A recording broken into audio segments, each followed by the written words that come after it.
بنذير بما نسوا يوم الحساب وما خلقنا السماء والأرض وما بينهما باطلا ذلك ظن الذين كفروا فويل للذين كفروا من النار.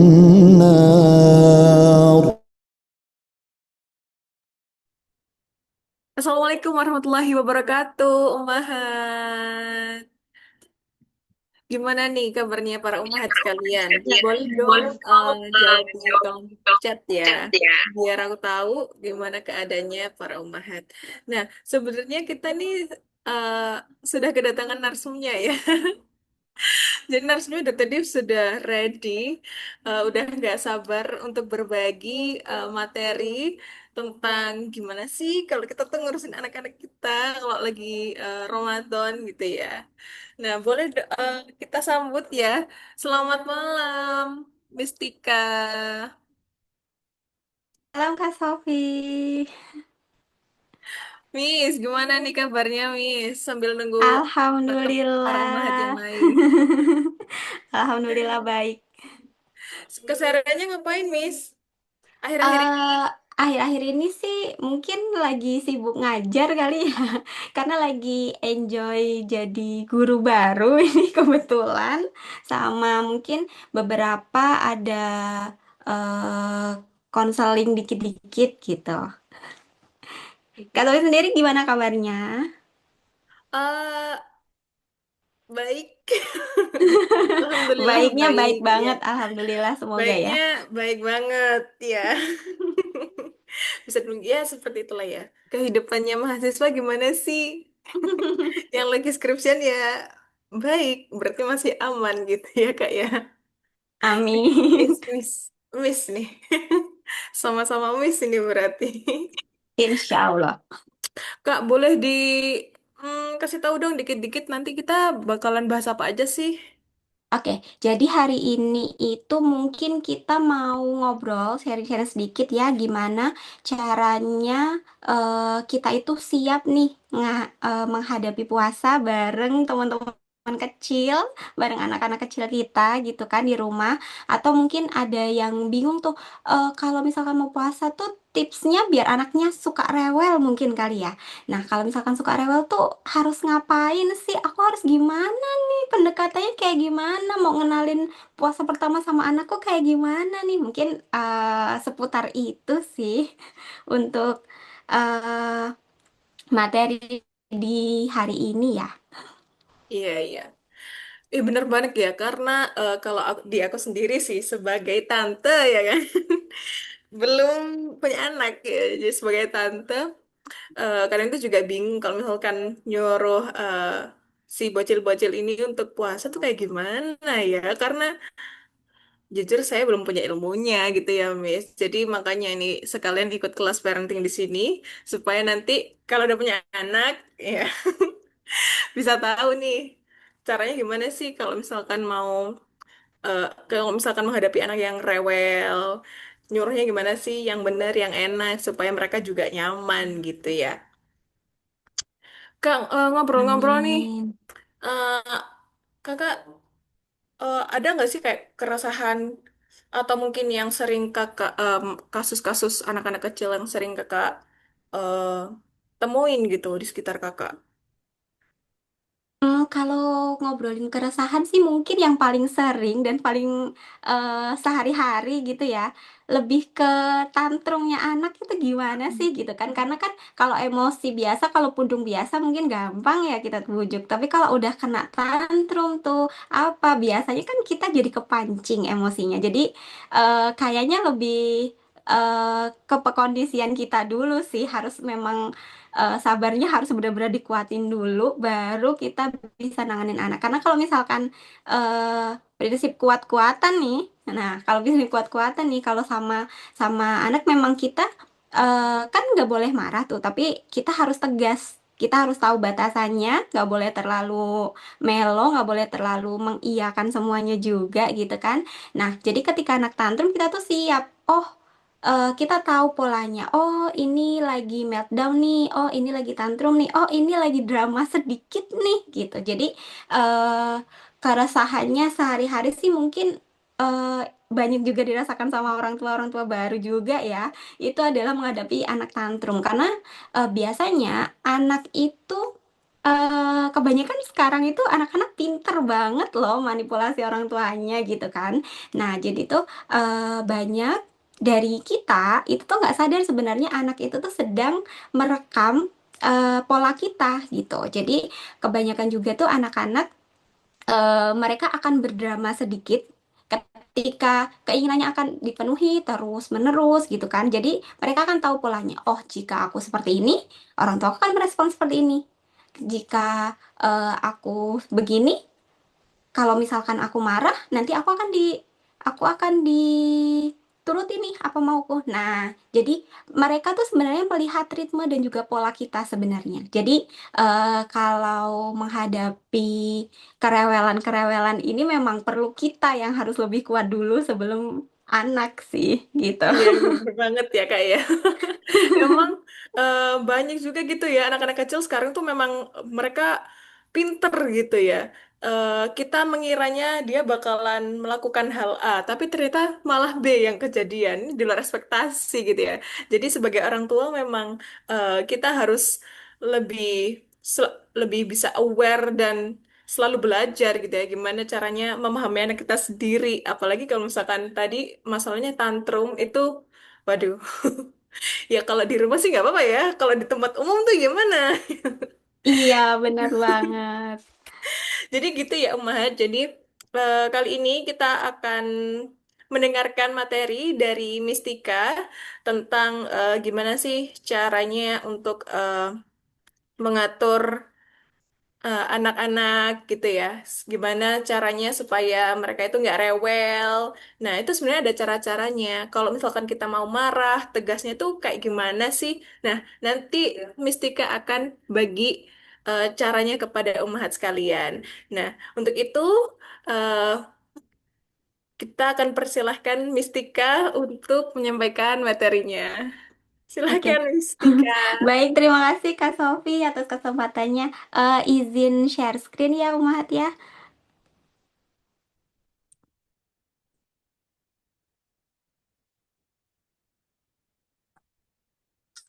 Oke, baiklah. Apakah sudah terlihat share screen saya? Sudah. Oke.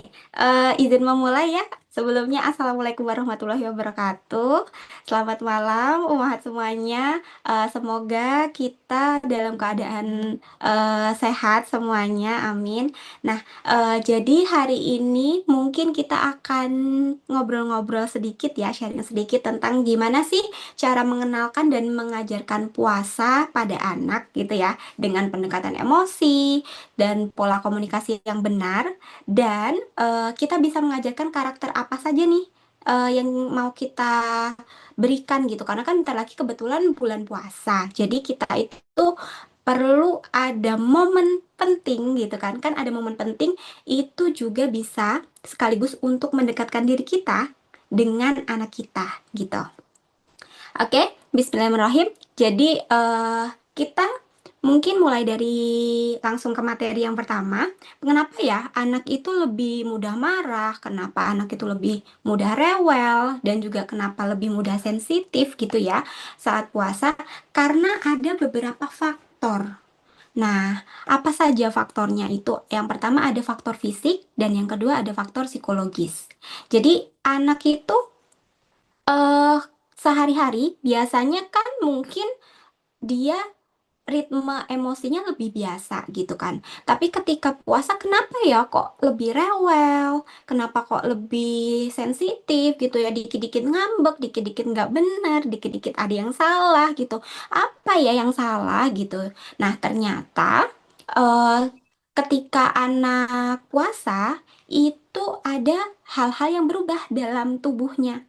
Dari segi fisik, mungkin karena sahurnya kurang maksimal gitu ya, gizinya kurang cukup. Nah, kadar gula darahnya itu menurun.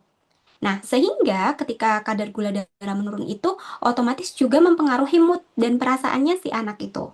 Nah, yang kedua, tubuhnya ngerasa lemes nih, jadinya mager, mau ngapa-ngapain tuh nggak mood gitu. Nah, terus yang ketiga bisa juga karena dehidrasi, karena kan ketika puasa itu eh, energi yang dikeluarkan lebih banyak, tetapi energi yang masuk itu lebih sedikit gitu, sehingga kadang terjadi dehidrasi pada anak. Nah, dan yang keempat itu biasanya karena bulan puasa itu adalah bulan yang insya Allah penuh berkah ya. Jadi biasanya kan kita banyakkan mengejar pahala. Jadi mau nggak mau anak tuh juga akan meniru pola kita gitu kan.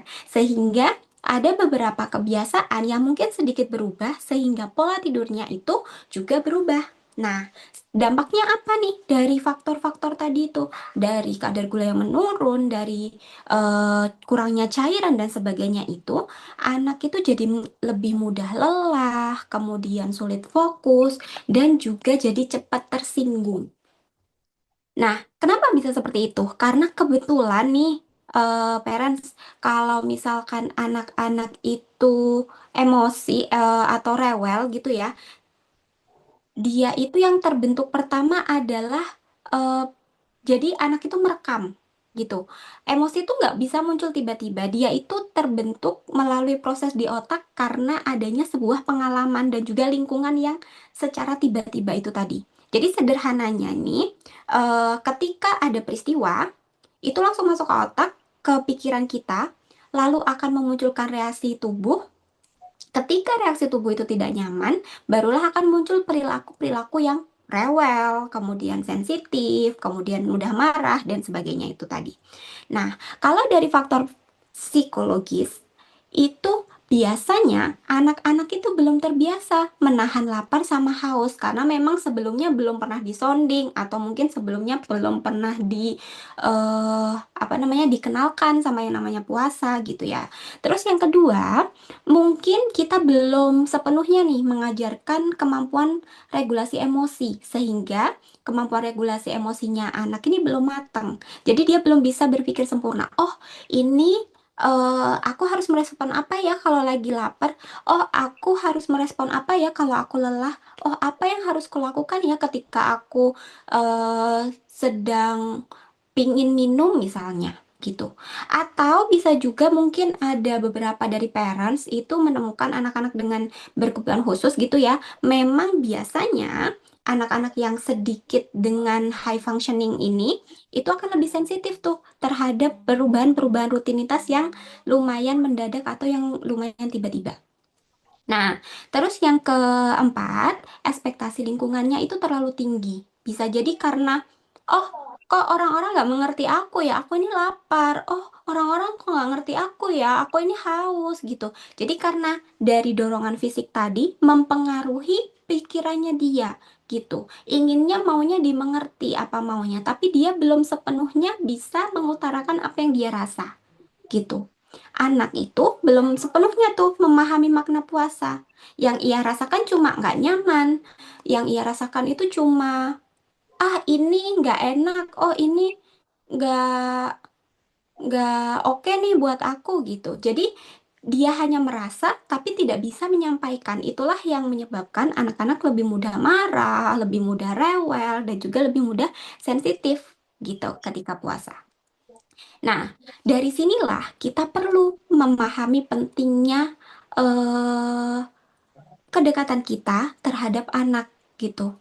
Kita harus memahamkan anak dulu. Jadi bukan berarti anak yang rewel, bukan berarti anak yang sensitif, atau mungkin anak yang dia itu marah-marah terus. Itu tuh bukan berarti dia sedang nakal gitu ya. Jadi dalam Islam itu tidak ada anak nakal, adanya anak yang sedang kesulitan.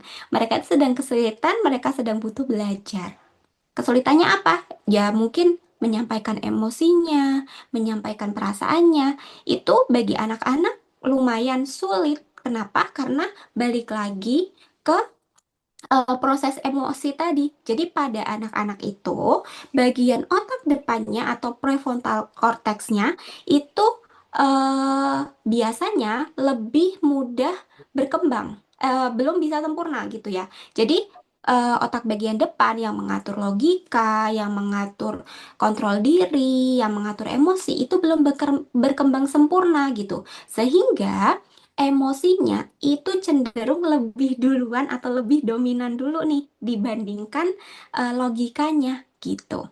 Itulah sebabnya anak-anak itu menjadi lebih mudah emosi, lebih mudah tantrum dibandingkan orang dewasa. Karena memang perkembangan otak itu kan berlangsungnya seumur hidup. Jadi ketika emosi pun emosi kita itu juga belajarnya kebetulan juga seumur hidup, parents. Jadi bukan cuma kita belajar regulasi emosi sekarang bisa terus besok sudah tidak dipakai lagi, tidak seperti itu konsepnya emosi. Ternyata emosi itu juga bertahan dan belajar pelan-pelan seumur hidup sesuai dengan apa yang kita rasakan, apa yang kita dapatkan dari pengalaman sehari-hari gitu. Jadi bukan cuma anak aja yang butuh belajar, karena yang dewasa pun sebenarnya juga butuh belajar gitu untuk emosi, karena itu tadi berlangsungnya seumur hidup.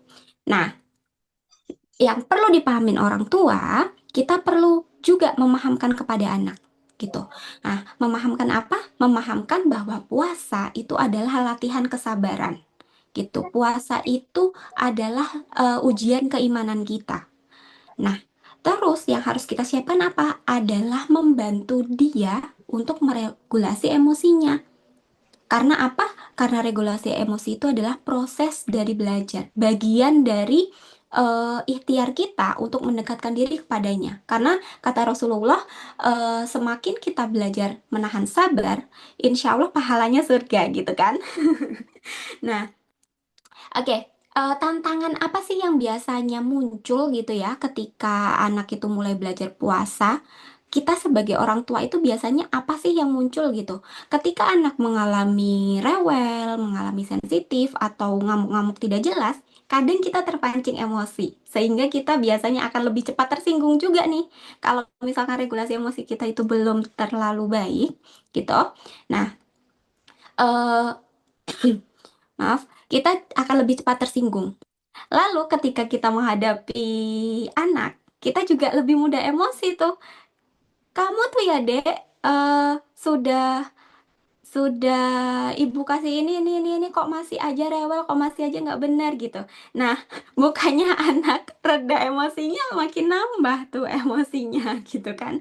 Nah, terus kemudian biasanya, oh maaf, biasanya eh, kita itu juga akan merasakan kewalahan gitu ketika menghadapi emosinya anak yang sering berubah-ubah gitu. Kita jadi sering, ini kenapa sih marah-marah terus, kok nggak selesai-selesai terus? Sebenarnya kita aja yang kurang sabar gitu ya dalam menghadapi anak.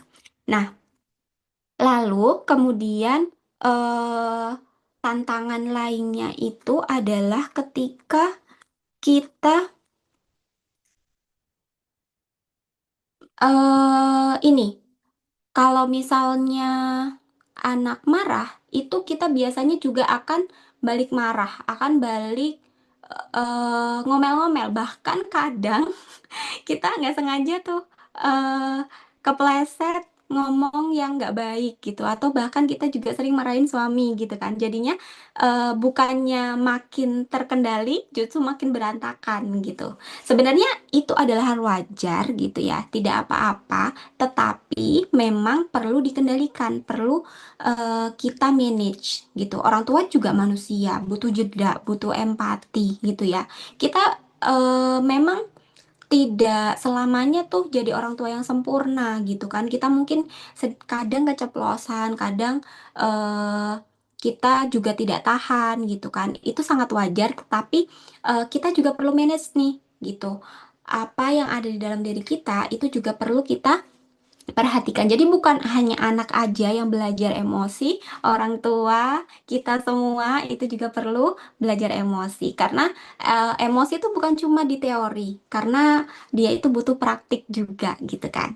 Nah, lalu bagaimana cara orang tua merespon tantrum gitu saat puasa? Sebelum eh, dikasih tips bagaimana cara meresponnya, kita perlu tahu nih, tantrum itu apa sebenarnya. Nah, tantrum itu adalah ledakan emosi karena anaknya kewalahan atau biasanya itu capek atau biasanya karena aktivitas terlalu tinggi gitu. Jadi, ketika anak mengalami tantrum, itu sebenarnya dia itu tidak bisa mengkomunikasikan atau mengungkapkan apa yang dirasakannya gitu. Apakah dia mungkin sedang lapar atau mungkin kurang tidur atau mungkin sedang lelah atau sakit, itu dia tidak bisa mengungkapkan gitu. Jadi yang muncul hanya ada tangisan, hanya ada marah-marah, hanya ada bentak-bentak gitu kan. Padahal sebenarnya mereka itu belum bisa mengungkapkan apa yang dirasakannya gitu. Tantrum itu bukan tanda anak nakal ya, Penas. Jadi tantrum itu adalah tanda anak sedang kesulitan ketika mengelola emosinya gitu. Nah, anak-anak tantrum itu di anak-anak tantrum itu sangat wajar karena apa? Karena kemampuan regulasi emosinya itu memang biasanya belum matang. Apalagi saat puasa ya. Saat puasa itu kan tadi kondisinya mungkin lapar, kemudian mungkin haus, kemudian lelah. Itu juga bisa tuh memicu atau memperkuat reaksi emosinya. Jadi semakin meledak-ledak, semakin berteriak-teriak, semakin menangis-nangis gitu ya. Nah, untuk wujud tantrum sendiri itu sebenarnya ada banyak. Ada yang tantrumnya itu dalam bentuk verbal, ada juga yang bentuk fisik gitu. Kalau mungkin kalau bentuk verbal kita lebih mudah ya untuk tahu atau mengidentifikasinya gitu ya. Tapi ketika dia itu bentuknya non fisik itu kita agak sulit nih. Ini tantrum nggak ya gitu. Jadi tantrum itu bentuknya macam-macam. Ada yang bentuknya verbal tadi, ada yang fisik, ada yang pasif. Kalau bentuk verbal itu biasanya contohnya kayak anak itu nangisnya kenceng banget, teriak-teriak terus, terus ngomel, mengeluh terus. Nah, atau bahkan membantah atau berkata kasar, ah ibu belum gini gini gini gini. Nah, itu adalah salah satu contoh tantrum gitu. Jadi anak ngomel itu belum tentu dia itu marahnya biasa, bisa jadi sebenarnya dia tantrum gitu. Nah, itu adalah tantrum, contoh-contoh tantrum yang bentuknya verbal. Kalau tantrum bentuknya fisik, biasanya akan disertai dengan mungkin banting barang atau mungkin lempar benda, kemudian kadang mungkin ada yang memukul, yang ekstrim itu biasanya ya. Ada yang memukul, ada yang menendang. Terus yang sering mungkin kita lihat gitu ya, dia akan gulung-gulung di lantai atau mungkin di mall itu dia akan lebih sering gulung-gulung gitu. Nah, mungkin itu adalah contoh-contoh tantrum yang sering terlihat. Tapi ada juga nih jenis tantrum yang mungkin sering tidak terlihat karena dia bentuknya pasif. Contohnya ketika dia shutdown. Jadi ketika dia membeku, dia diam aja, nggak merespon apapun. Nah, itu tuh sebenarnya juga bisa disebut tantrum. Kemudian ketika dia menghindar. Nah, menghindar, ditanyain apa-apa, diem, kemudian suruh ini itu nggak mau, tiba-tiba ngunci kamar gitu. Nah, itu juga salah satu bentuk tantrum, tapi yang bentuknya pasif. Ada juga yang mungkin males ngomong, diajak bicara diam aja, cemberut lama. Nah, itu juga salah satu contoh tantrum yang bentuknya pasif gitu. Nah, apa yang perlu kita lakukan gitu ketika anak itu mengalami tantrum? Bagaimana cara yang tepat untuk meresponnya, gitu kan? eh Cara meresponnya yang pertama dan paling penting kita harus tetap tenang.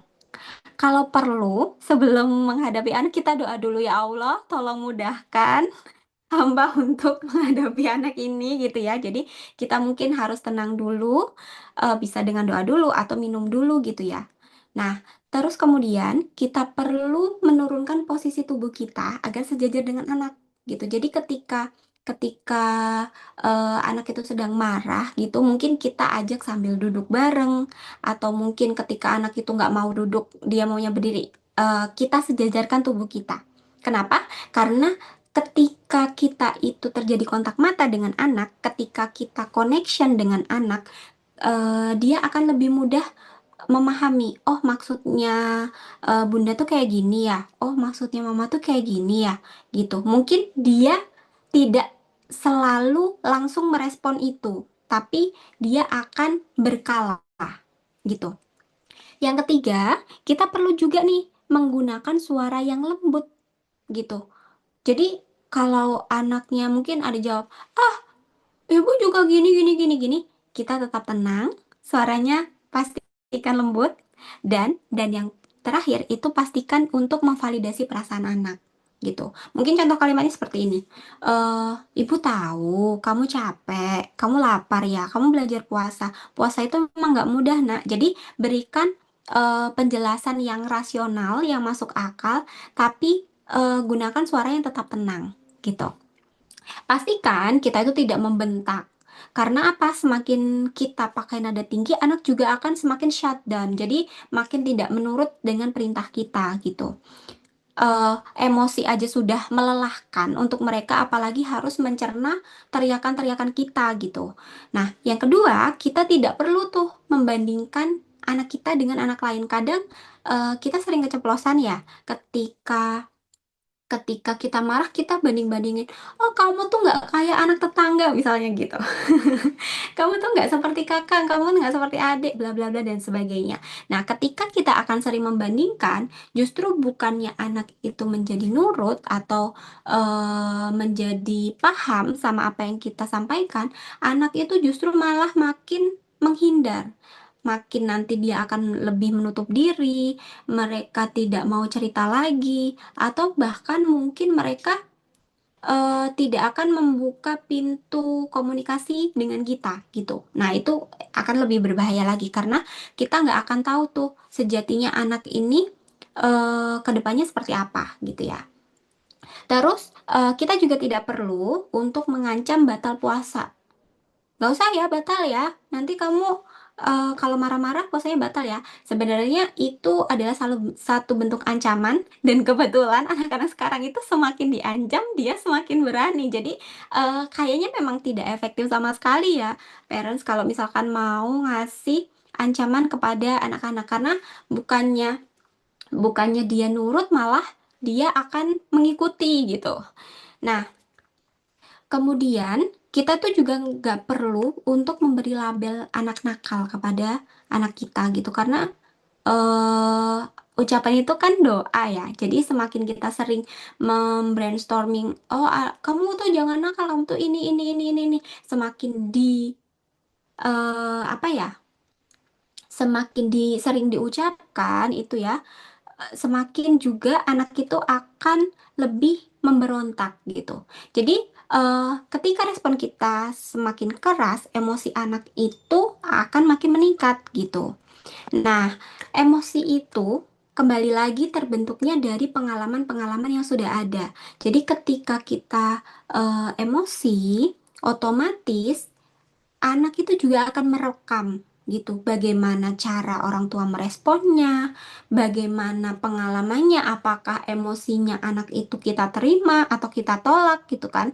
Kalau kita tolak misalkan dengan membentak tadi, dia akan berpikir, oh berarti kalau aku marah seperti ini, berarti aku tidak divalidasi nih, aku tidak dipahami nih gitu. Eh, Semakin anak merasa seperti itu dia akan merasa semakin jauh oleh kita gitu.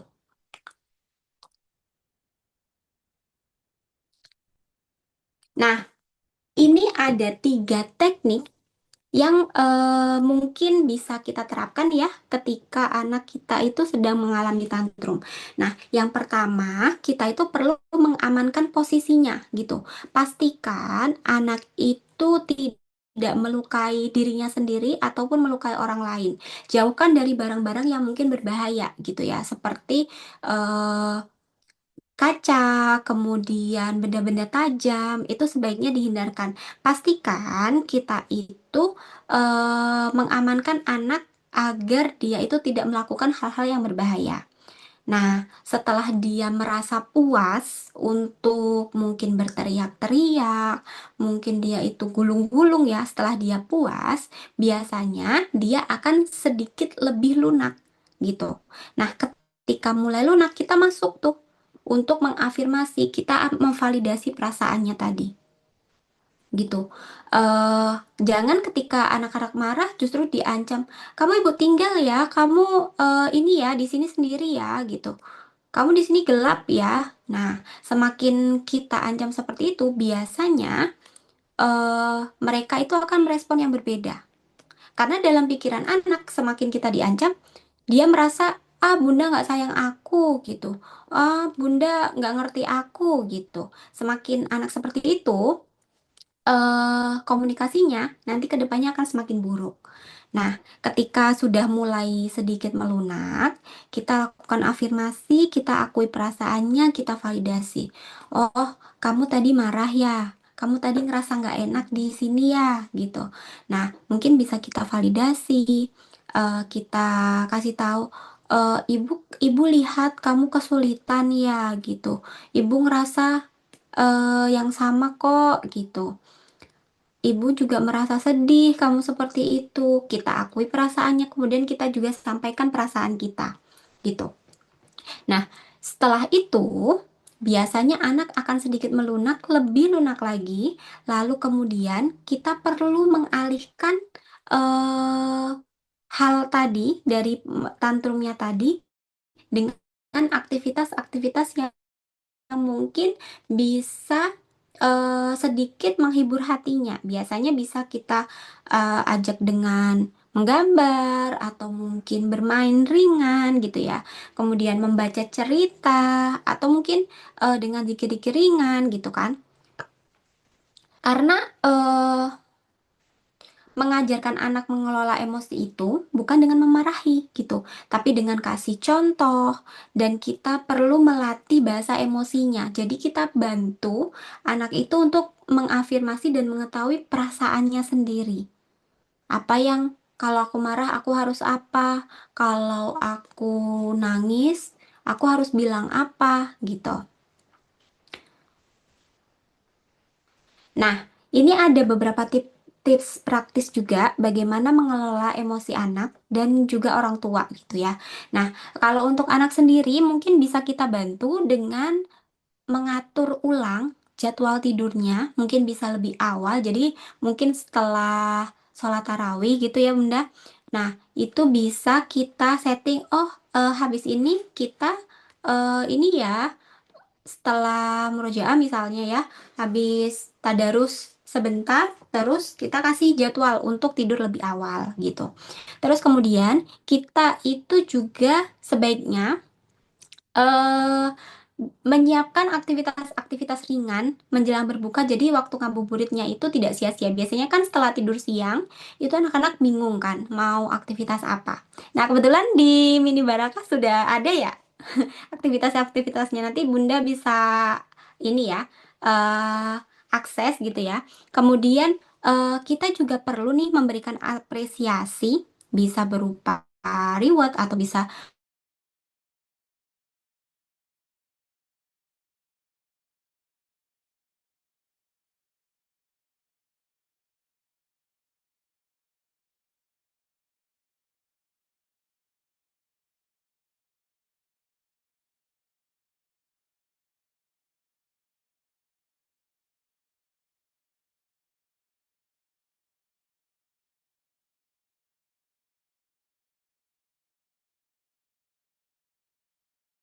untuk kalau sudah tahu nih, sudah sadar emosi diri sendiri, kita bisa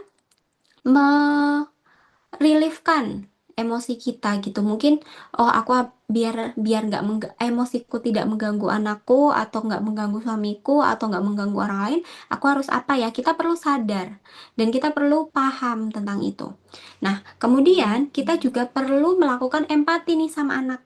Bisa juga sebelum merespon ketika dia emosi atau ketika tantrum, itu kita bisa menggunakan tarik nafas. Bisa 4 detik, bisa juga 10 detik gitu ya. Jadi sebelum respon, kita tenang dulu, tarik nafas dulu, bahkan kalau perlu kita istighfar dulu ya Bun, sebelum berbicara ya. Jadi eh, itu untuk meminimalisir kita untuk bicara dengan nada tinggi. Nah, ketika emosi kita tinggi, sebaiknya juga kita perlu melakukan jeda 1 atau 2 menit gitu ya. Kenapa? Karena anak itu belajar tuh dari cara kita bereaksi. Nah, eh, gimana cara sadari emosi kita? Bagaimana kita memahami kalau anak itu sedang belajar gitu ya? Tanyakan pada diri sendiri, kita perlu self reminder dulu gitu. Apakah saya sedang marah atau mungkin sedang mendidik gitu ya? Apakah saya itu ngomongnya melukai anak? Nah, jadi kita perlu menanyakan tuh. Jadi kita perlu self reflection dulu gitu sama diri kita sendiri. Nah, karena puasa itu bukan hanya menahan lapar tapi juga menahan lisan dan juga menahan sikap. eh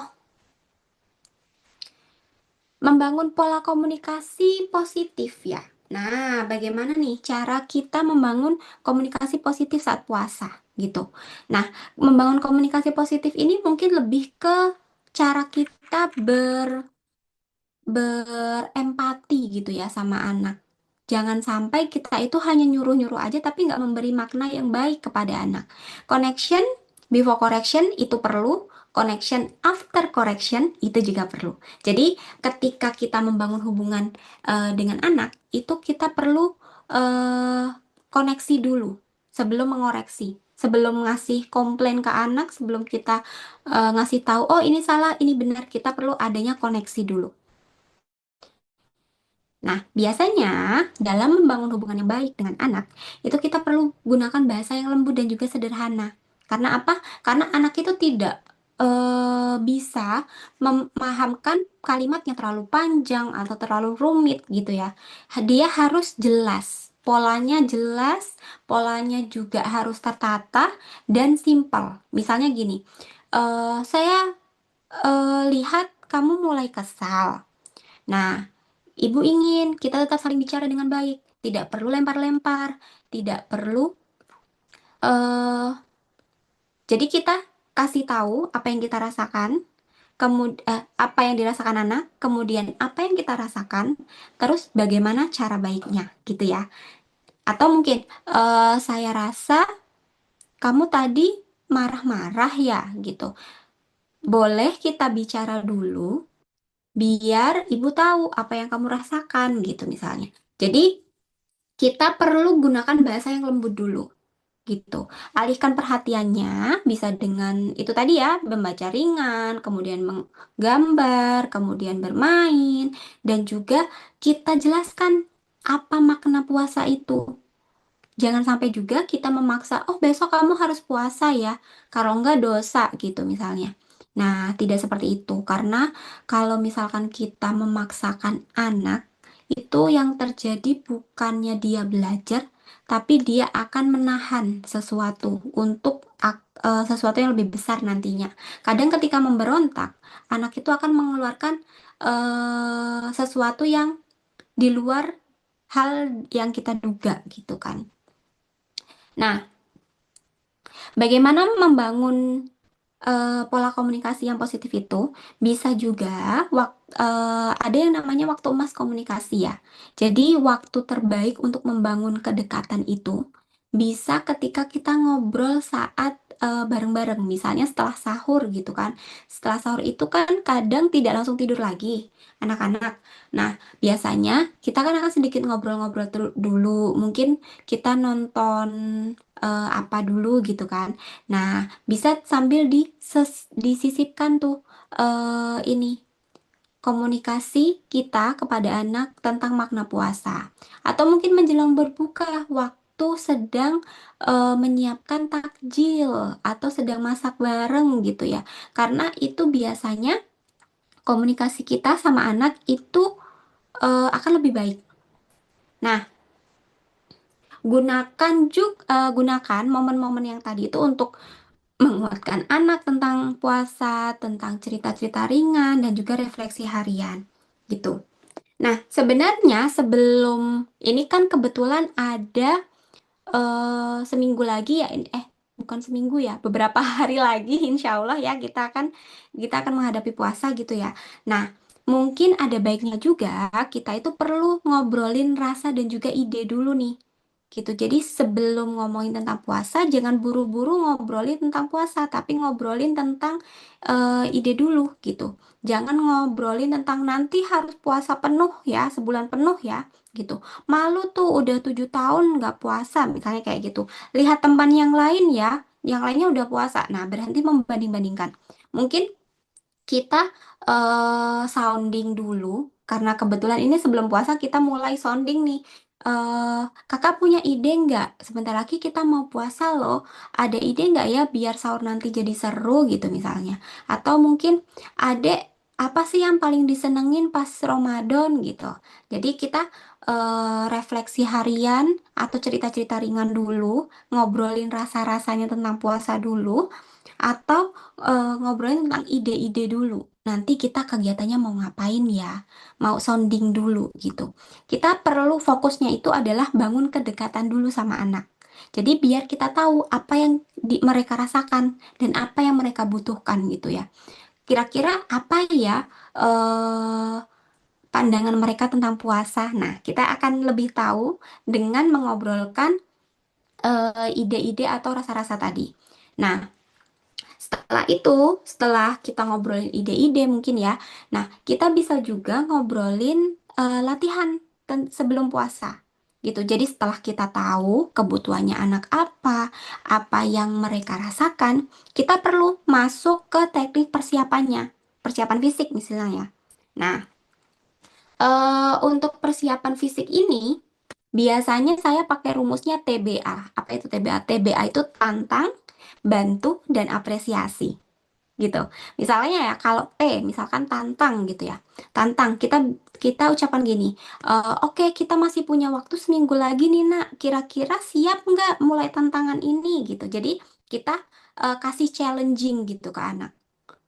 Misalnya dengan kamu siap nggak puasanya ini ya kita tantangan ya buat biar kamu puasanya kuat. Misalnya dengan kegiatannya kita mulai kurangi nih makannya dengan nggak sarapan misalnya.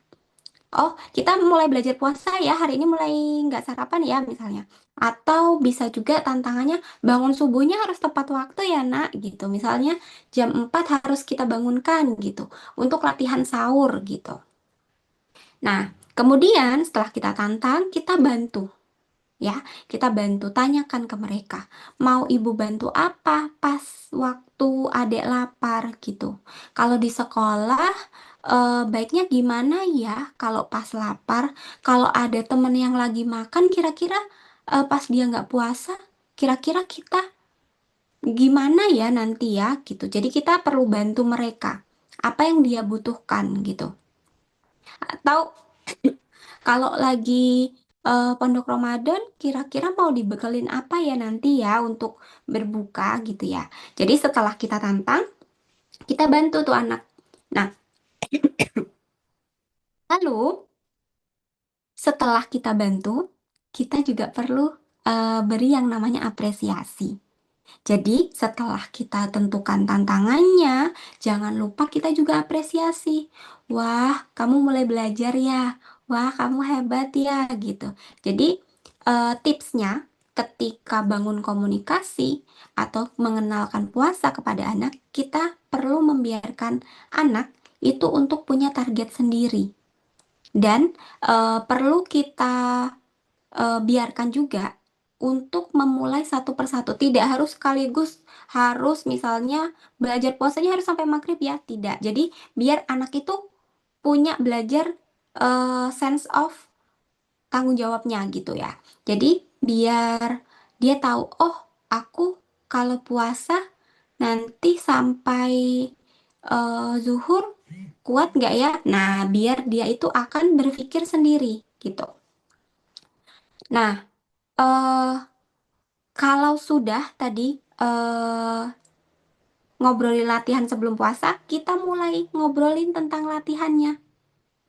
Ya, jadi saatnya kita turun ke lapangan tuh. Jadi di fase ini kita fokusnya itu untuk menjalankan misi latihan-latihan sebelum puasa. Jadi beberapa hari ini kebetulan masih ada waktu kan. Nah, kita bantu untuk jalankan misi latihan. Tadi dengan menantang kan kita sudah ada tuh tantangannya, kita tahu kebutuhannya gitu. Kita mulai tantang untuk latihannya gitu. Mulai dengan mungkin reminder dulu. Nah, remindernya apa? Misalnya besok kita mulai nih, remindernya, Kak, misi hari ini misalnya no snack ya di sekolah, atau mungkin hari ini nggak ada sarapan ya, kita kita nanti akan sarapan di jam 11 atau di jam 12 misalnya.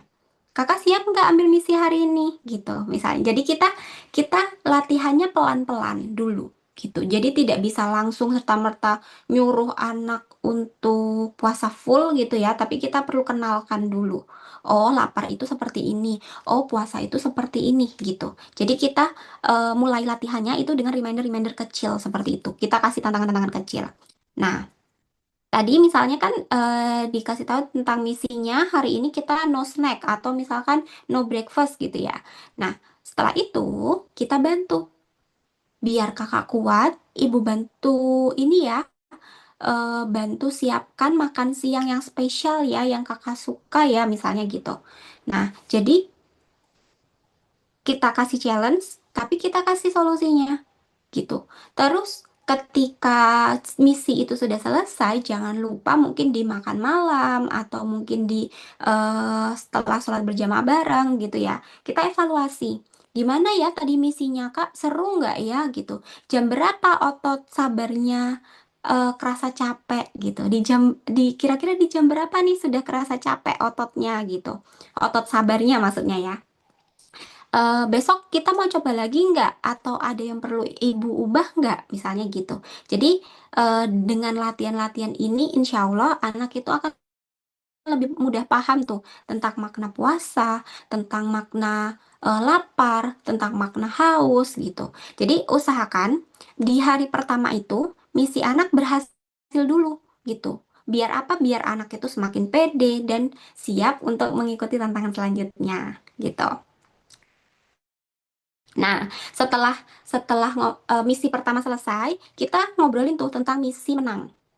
Misi menang itu apa? Jadi, eh, kalau misi menang itu adalah tahapan terakhir sebelum benar-benar memulai puasa. Jadi, tahapan terakhir ini adalah bangun amunisi namanya. Nah, poin yang diobrolkan bersama anak itu adalah tentang amunisi protein, kemudian amunisi anti bosan, atau bisa juga dengan self talk gitu. Amunisi proteinnya misalnya gini, Kak, biar bensin kakak awet sampai sore nih, kita puasa, kita butuh protein. Kakak mau stok telur rebus, ayam filet, atau ikan goreng buat sahur pertama nanti. Jadi masih tentang ngobrolin seputar awal puasa. Jadi kita harus kasih amunisi biar dia semangat gitu ya. Makanan apa yang dia suka gitu. Biar bensinnya awet apa nih sampai sore nih. Kita butuh protein nih Kak. Ayo siapin Kak gitu. Kita belanja bareng Kak gitu. Dan kita mau siapin apa? Mau telur rebus kah? Mau ayam filet atau mungkin ikan goreng atau apa gitu. Nah, ketika amunisi protein atau kecukupan harian sudah terpenuhi, kita juga perlu kasih amunisi anti bosannya gitu. Karena apa? Karena kan anak itu memang jiwa laparnya itu lebih ini ya, lebih sering muncul ya dibandingkan kita. Karena lapar itu kan sering datang, apalagi kalau kita lagi bengong gitu ya.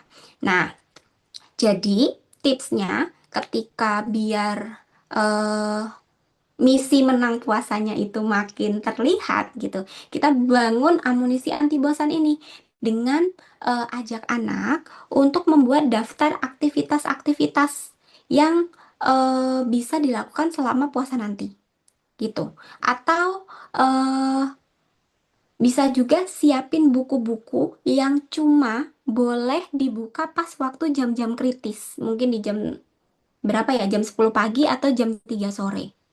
Nah, dengan adanya tantangan-tantangan kecil itu, biasanya anak-anak akan semakin penasaran. Kenapa kenapa boleh baca bukunya harus jam 3 sore? Kenapa baca bukunya cuma boleh jam 10 pagi?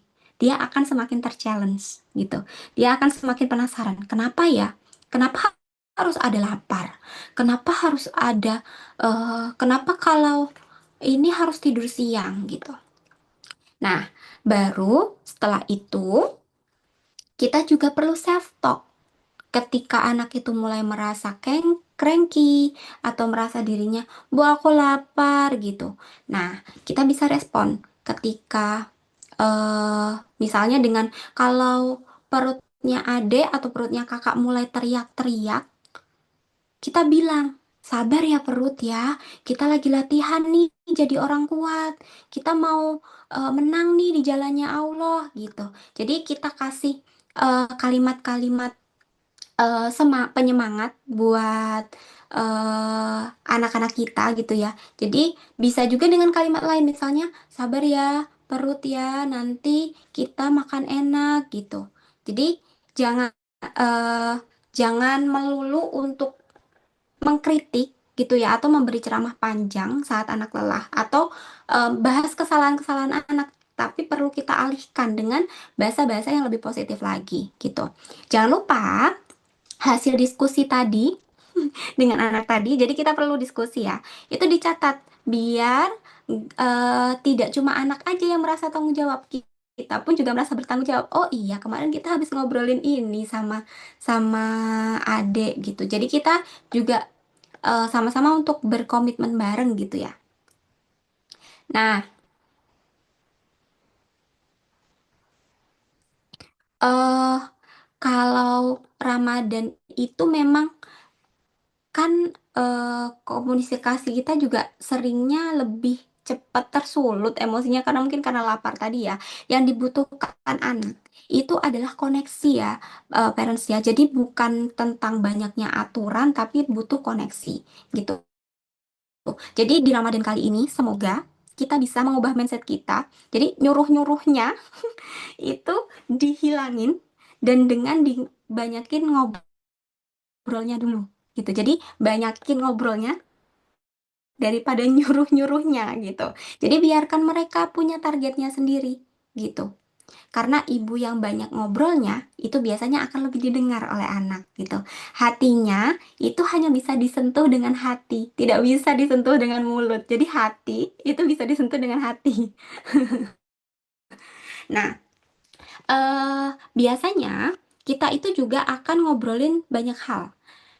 Nah, puasa ini memang banyak sekali pembelajaran yang kita dapatkan ya, bukan cuma untuk anak tapi untuk kita gitu. Karena puasa itu memang membangun karakter alami gitu. Puasa itu kita perlu mengajarkan anak bahwa puasa itu melatih sabar kita, melatih syukur kita, melatih empati kita, tanggung jawab kita, dan disiplin kita kepada Allah gitu. Nah, kita perlu untuk mengajarkan anak bahwa semua hal yang kita lakukan di dunia itu balasannya bukan untuk mendapatkan surga, tapi untuk mendapatkan ridho Allah gitu. Karena kalau kita selalu apa ya,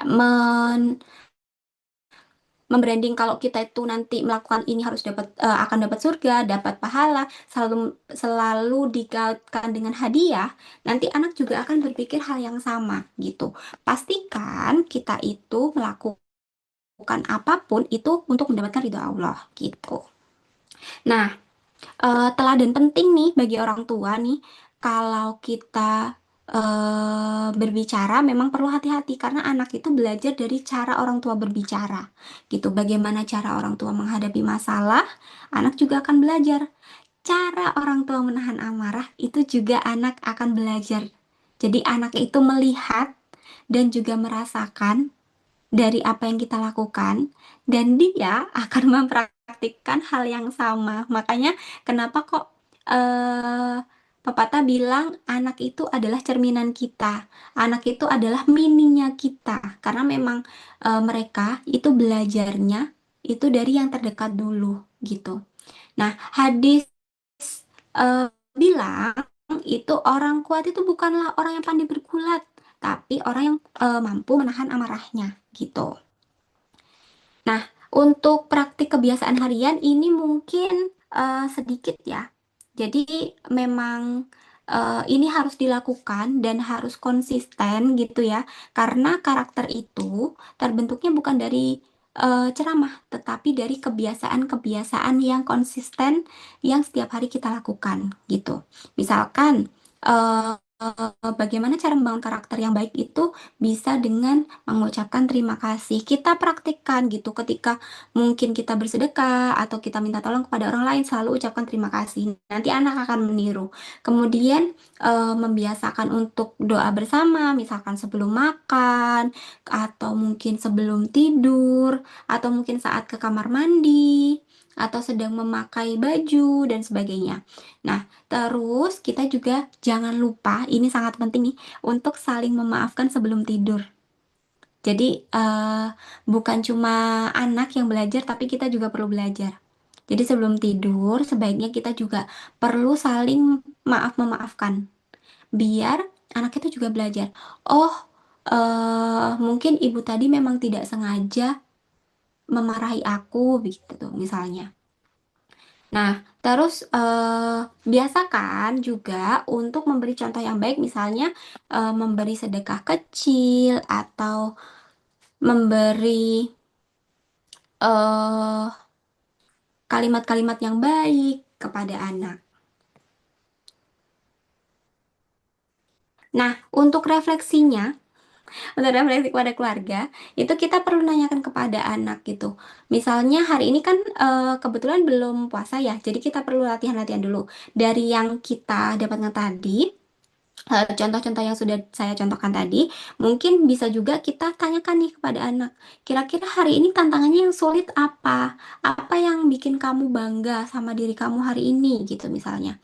Kira-kira kita challenge apa lagi ya besok ya? Kita perlu perbaikin apa ya hari ini yang kurang ya gitu. Tantangan apa ya yang lebih menantang? Jadi kita perlu ngobrol. Karena memang kuncinya untuk kedekatan emosi itu kita memang perlu ngobrol dengan anak. Terakhir, penutup dari saya. Nah, puasa itu bukan cuma sekolah kesabaran bagi anak dan orang tua. Jadi, puasa itu bukan cuma sekolah kesabaran, tetapi juga sekolah iman untuk kita. Anak belajar mengendalikan diri, orang tua yang jadi teladan, dan keluarga itu belajar untuk saling memahami. Semoga Ramadan ini jadi momen yang baik untuk bangun keluarga kita yang lebih sabar dan juga penuh kasih ya, parents ya. Mungkin sekian dulu dari saya. Terima kasih banyak. Saya kembalikan ke Kak Sofi. Masya Allah, Miss Tika, ini aku dari tadi ngedengerinnya tuh kayak, oh iya ya, harusnya gitu ya, oh iya harusnya gitu ya. Ini mind blowing banget karena sebelumnya emang belum pernah kan ya. Selama ini kan cuma dari scroll-scroll Instagram, dari akun-akunnya ya cuma baca-baca sekilas-sekilas gitu ya. Tantrum, kalau misalkan anak tantrum tuh kayak gimana ngadepinnya. Terus sebenarnya tuh kalau misalkan eh, kita mau ngasih tahu anak caranya puasa tuh kayak gimana, itu ya cuma tipis-tipis aja nih. Ini udah dibahas nih aku sampai udah nyatetnya nggak banyak nih ya. Nah, Kak, Alhamdulillah kalau memang dapat banyak ya, karena sebenarnya sama-sama belajar. Karena memang gimana ya, kalau ngobrolin soal emosi, soal latihan-latihan, itu memang tidak bisa sebentar gitu ya, prosesnya panjang, bahkan mungkin seumur hidup kita aja latihan emosi seumur hidup gitu kan ya. Jadi memang latihan sabarnya memang perlu diluaskan lagi gitu Kak Sofi. iya, Kak, boleh minum-minum dulu, nggak apa-apa.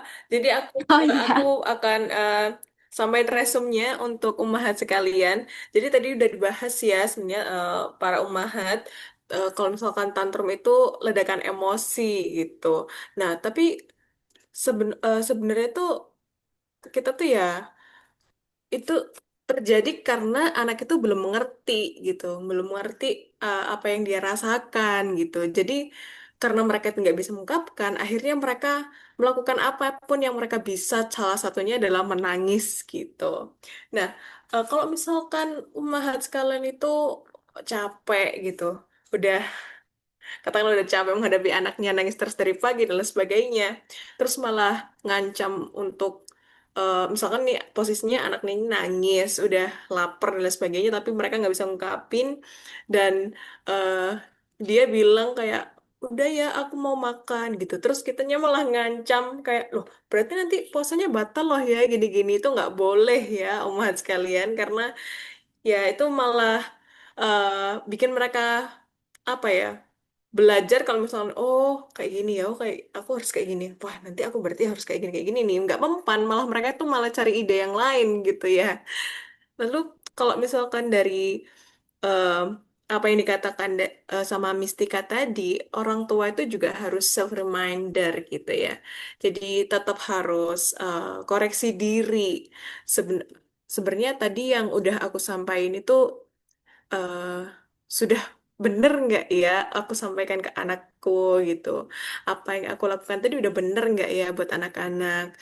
Dan kalau misalkan untuk eh, ngelatih anak supaya mereka bisa siap dan ready untuk ikutan puasa itu bisa dengan mengikut sertakan mereka dalam mungkin menyiapkan sahur dan berbuka gitu. Jadi mereka tahu, oh iya ya kalau misalkan puasa tuh kita makannya jam segini gitu.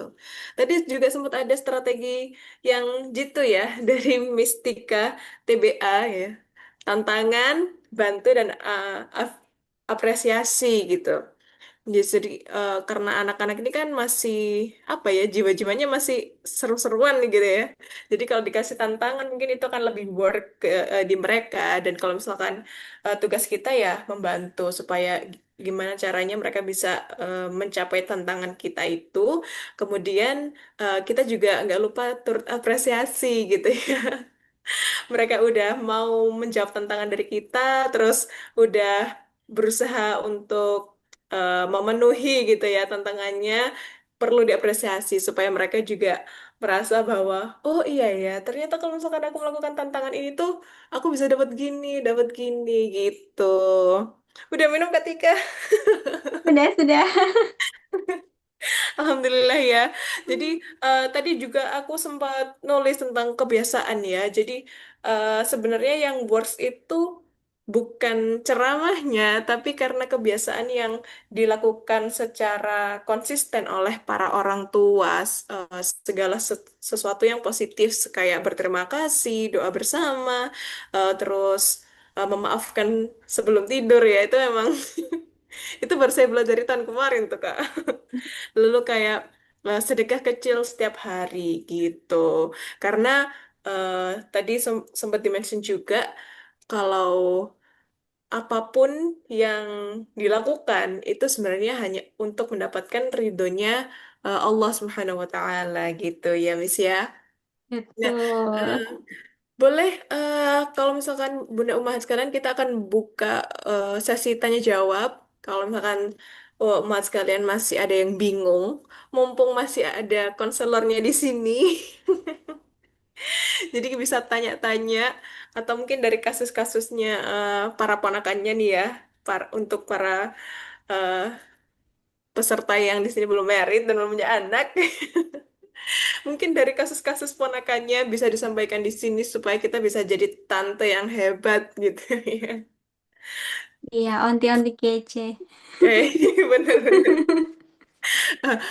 Miss, tapi sebelum mungkin sambil menunggu pertanyaan dari para peserta masuk ke chat ya, nggak mungkin nanti ada yang mengajukan tangan.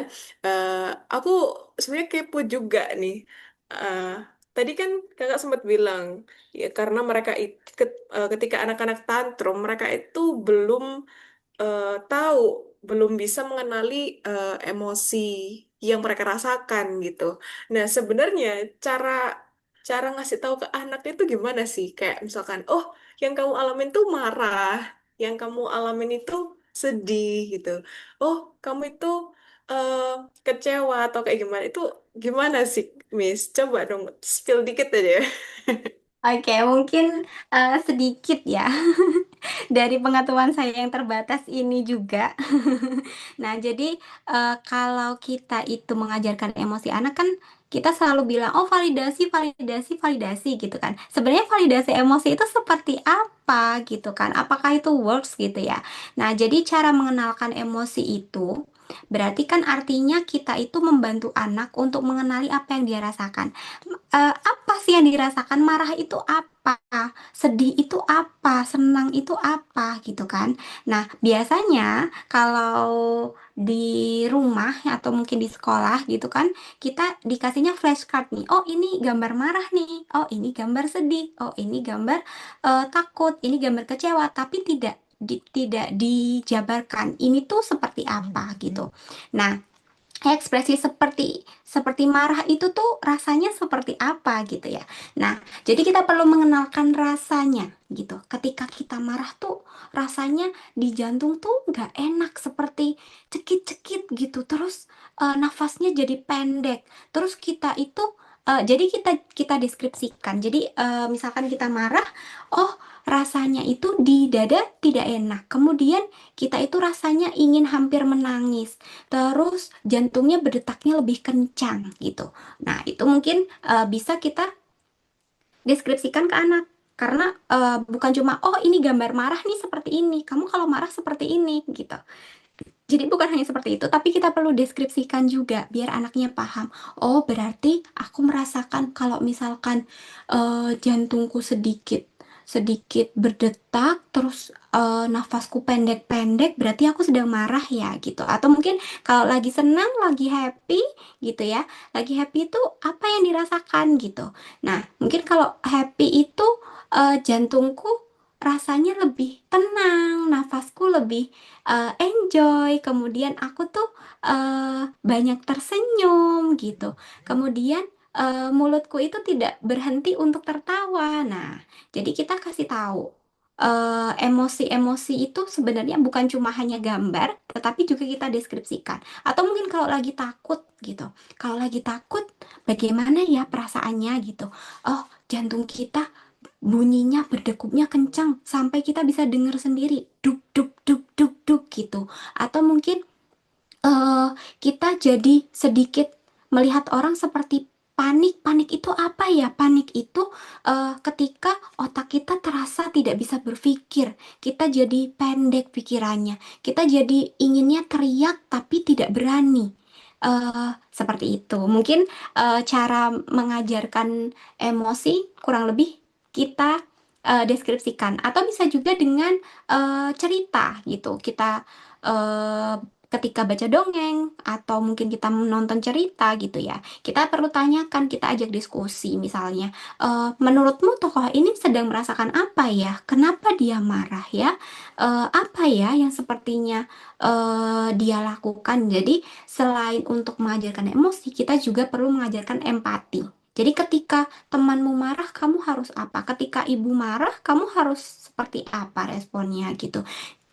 Eh, Terus kemudian satu lagi ketika sudah melakukan diskusi, kita sudah jabarkan atau sudah deskripsikan gitu ya, bagaimana emosi itu, kita juga bisa membantu anak dengan menggunakan skala emosi. Jadi ketika mungkin anaknya lagi rewel atau lagi sensitif gitu ya, kita perlu kasih seperti mungkin kayak di platform online gitu ya, kita kasih rate. Hari ini bikin rate dulu yuk gitu. Hari ini kita kasih ini. Hari ini kesel sama ibu nggak? Kalau misalnya kesel sama ibu, ratingnya berapa gitu. Jadi biar anak itu tahu. Terus misalkan kita kasih rating kalau dapat nilai 1 sampai 5 itu mungkin hari ini berarti kalau 1 sampai 5 dia emosinya tenang gitu ya. Atau kalau emosinya 3 itu mungkin dia kesal gitu. Atau mungkin kalau di poin kelima eh, dia itu berarti marah banget gitu. Jadi kita kasih rating untuk diri sendiri dan juga di anak gitu. Terus kita tanyakan, sekarang kamu ada di angka berapa ininya? Jadi untuk melatih kesadaran diri atau self awareness-nya anak gitu ya. Jadi biar dia tahu, oh, aku hari ini ratingnya 5 gitu. Oh, marah banget ya gitu. Oh, berarti sekarang kamu ada di angka 5. Terus apa yang sudah kamu lakukan gitu? Apa yang apa yang coba kamu pelajari dari angka 5 itu gitu. Bagaimana cara kamu untuk meregulasinya gitu. Jadi, setelah kita tahu emosinya ada di angka berapa misalnya ya, kita bantu untuk memvalidasinya. Jadi bukan menghakimi. Jadi kita bilang, jangan sampai bilang, ah cuma gitu aja kok marah, ah gini-gini aja, eh kamu udah rewel misalnya gitu. Tapi kita coba ubah pelan-pelan. Memang memang ini, eh, kadang kita memang sulitnya itu adalah mengubah diri kita sendiri ya. Ngomongnya gampang, praktiknya sulit sekali gitu. Saya pun juga masih belajar. Jadi, ketika kita sudah tahu emosinya ada di mana gitu kan, kita coba bantu. Oh, ibu tahu kok, kakak lagi sedih gitu ya. Itu wajar kok, Kak, gitu. Jadi, biar dia merasakan kalau, oh, bunda tuh paham kalau aku tuh hari ini lagi ngambek. Oh, bunda tuh paham kalau hari ini aku tuh lagi nggak pengen diganggu gitu. Baru setelah itu, setelah kita validasi, kita buat aman, kakak pengennya apa? Coba yuk kita alihin yuk, biar nanti marahnya, biar jantungnya tidak berdegup kencang lagi, biar makin turun, kita alihkan yuk gitu. Jadi, eh, bahasanya juga mungkin kita juga perlu mengelola bahasa yang baik gitu ya. Kita kita tidak perlu yang, oh, kamu harus ini ya, kamu harus itu ya gitu. Semakin kita mendikte, biasanya anak itu akan semakin rewel. Mungkin itu sih, tips untuk mengajarkan emosi gitu ya. Gimana caranya anak tahu kapan dia marah, kapan dia sedih, kapan dia takut atau mungkin senang gitu Kak Sofi. Iya. Oh, jadi gitu ya, Miss ya. Jadi selama ini kayaknya aku kurang bisa mendeskripsikan. Jadi harus lebih banyak lagi nih literasiku nih ya tentang tentang pemaknaan segala emosi-emosi yang ada pada manusia gitu ya. Nah, ini ada beberapa chat yang masuk, Kak.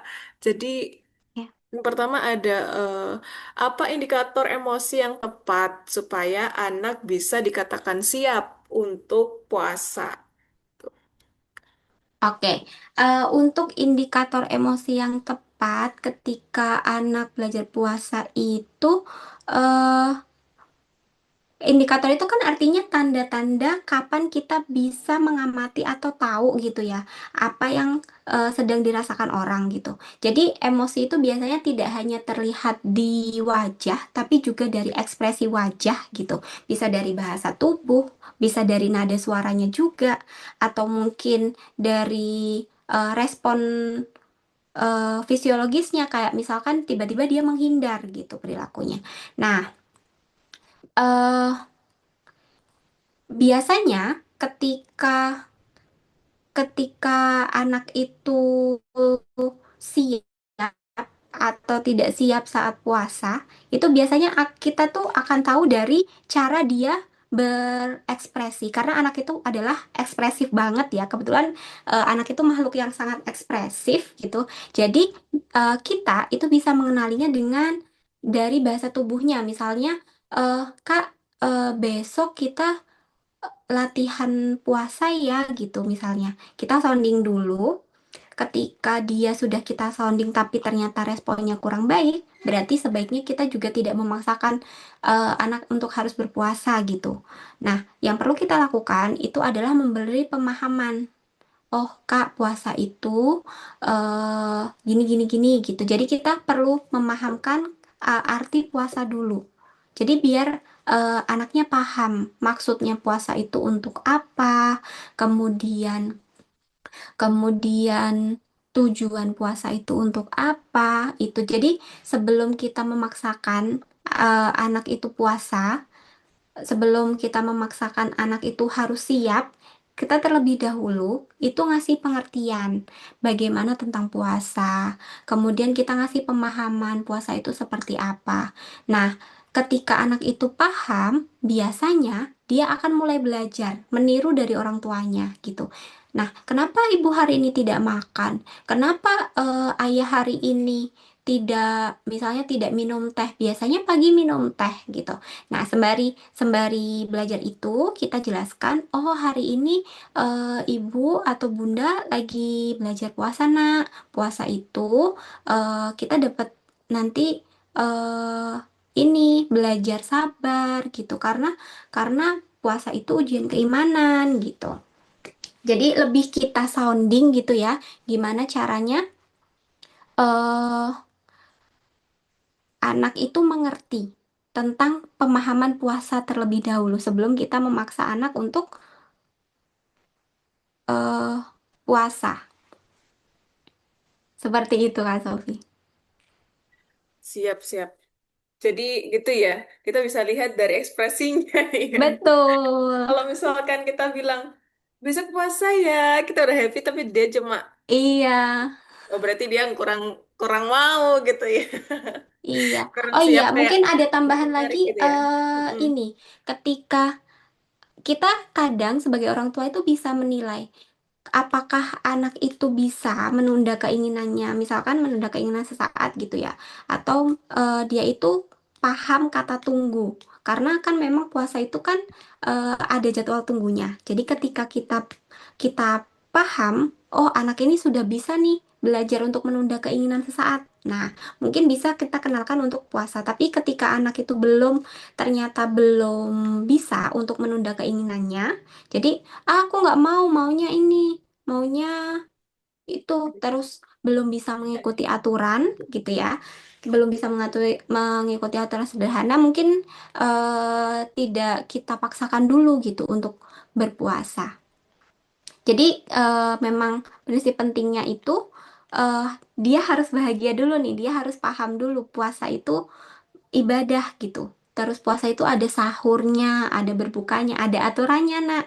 Kalau misalkan mereka tidak paham itu, kita juga akan sulit untuk mengajarkan puasa. Nanti yang ada hanya bentakan-bentakan, larangan-larangan. Jadi akhirnya anaknya tidak happy, tidak enjoy menjalani puasa. Justru mereka berpikir bahwa puasa itu hanya ini larangan untuk nggak boleh makan, nggak boleh minum gitu. Iya gitu ya Kak ya. Jadi sebelum kita tahu indikator mereka siap atau enggak, ya kita harus udah menjelaskan dulu gitu ya eh, ke mereka puasa itu sebenarnya buat apa sih? Apa yang harus kita lakukan sih kalau puasa dan kalau misalnya kita lapar tuh kita bisanya ngapain aja sih gitu.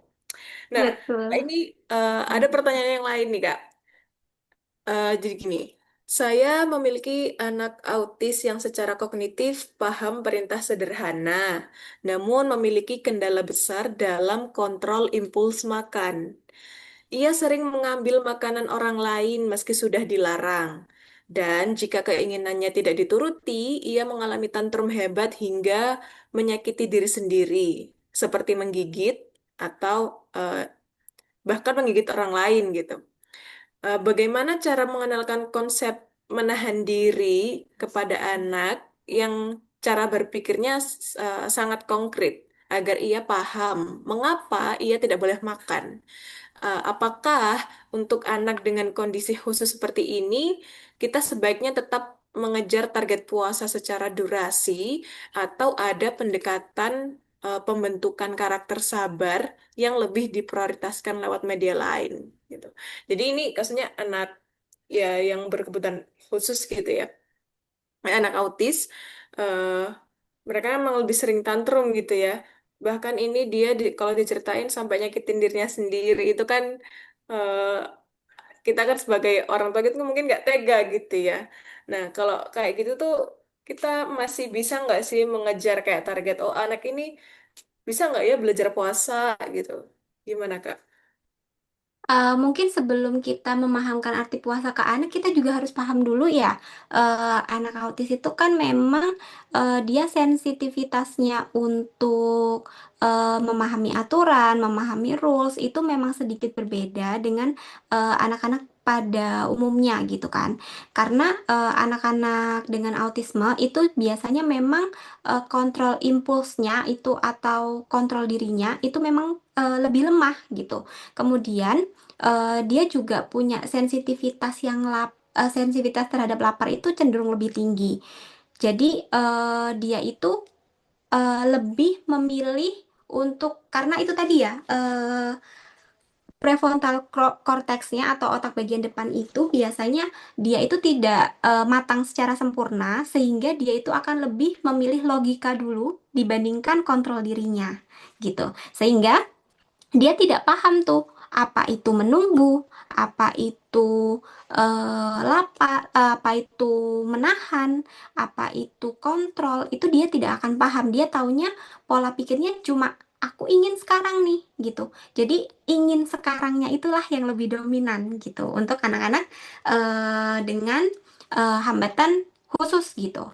Nah, apa yang terjadi gitu saat apa yang perlu kita lakukan? Yang pertama kita perlu tetap tenang dan juga perlu minim untuk bicara karena ketika dia itu banyak sensor yang masuk, semakin banyak instruksi atau mungkin semakin banyak kalimat-kalimat yang kita ucapkan, bukan berarti dia mengerti, justru dia semakin lelah karena terlalu banyak input-input yang masuk ke dalam dirinya. Jadi dia justru tidak akan paham gitu. Pastikan ketika ketika anak itu mengalami tantrum gitu ya, atau dia memaksa untuk ambil makanan orang lain, kita pastikan eh, memberitahunya itu dengan bahasa atau kalimat yang singkat, sesingkat mungkin, dan juga stabil.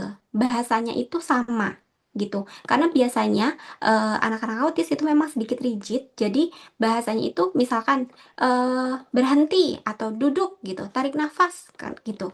Karena eh, otak anak itu bisa overload kalau kalimatnya terlalu panjang. Jadi itu bukannya membantu dia, tapi justru memperparah gitu kan. Nah, eh bagaimana, oh, tadi ada pertanyaan bagaimana cara memahamkan ya. Nah, mungkin yang perlu kita pahami gitu ya untuk strateginya gimana caranya mengenalkan puasa ataupun mengenalkan cara berhenti yang baik gitu. Karena kan tadi kan suka ngambil makanan ya kalau nggak salah ya. Ya, jadi suka ngambil makanan orang lain ya. Nah, kita itu perlu paham dulu nih, anak autis itu biasanya lebih kemana? Karena anak autis itu biasanya visualnya kan lebih kuat dibandingkan verbal yang panjang. Jadi kita perlu untuk membuat yang namanya media visual gitu. Karena anak autis ini visualnya lebih lebih kuat dibandingkan verbalnya, jadi kita perlu menggunakan bantuan visual juga atau bantuan gambar-gambar gitu. Nah, selain itu kan anak-anak autis ini lebih suka atau lebih sulit untuk memahami bahasa yang abstrak dan butuh rutinitas yang terjadwal atau predictable gitu kan. Kalau misalkan dia itu jadwalnya tiba-tiba, dia akan lebih mudah eh untuk tantrum gitu. Karena apa? Karena perubahan jadwal yang secara mendadak itu dia tidak suka gitu. Sehingga kita perlu bantuan-bantuan untuk menggunakan media visual seperti visual schedule. Jadi kita perlu kasih jadwal yang terstruktur. Ketika kita mengenalkan puasa berarti kita perlu sedikit mengurangi aktivitas yang sekiranya berbeda dengan biasanya. Misalnya kan pagi jam 7 sampai jam 8 dia maaf 7 sampai jam setengah 8 biasanya dia harus sarapan. Kemudian jam 8 sampai jam 9 dia berangkat ke sekolah. Jam 9 sampai jam 12 dia berada di sekolah misalnya gitu ya. Nah, aktivitasnya kan rigid atau sudah terstruktur. Nah, mungkin kita ubah sedikit, kita switch sedikit, mungkin waktunya kita geser sedikit lebih berbeda. Misalnya, oh jadwal sarapannya tetap dimulainya misalnya jam 7 nih, pelan-pelan. Misalnya sebelum puasa gini ya. Nah, kita mulai tetap jam 7, tapi kita kasih jeda waktunya lebih sedikit. Kalau biasanya sarapannya dia harus makan waktu 40 menit, kita kasih waktu mungkin 30 menit. Nah, pelan, pelan, pelan. Karena kalau misalkan dia berubahnya langsung drastis, dia tidak akan suka dan dia akan lebih rewel gitu. Nah, kemudian kita juga perlu kurangi tadi ya, aktivitasnya kan sedikit-sedikit. Lalu kita juga perlu waktu yang namanya kalau kita sebutnya ada metode first dance. Jadi kita itu ketika meminta meminta kegiatan ke dia, jadi kita perlu ada first dance-nya. Jadi ada tahapannya. Hari ini dia harus apa nih? Misalkan pertama, kamu hari ini tidak makan.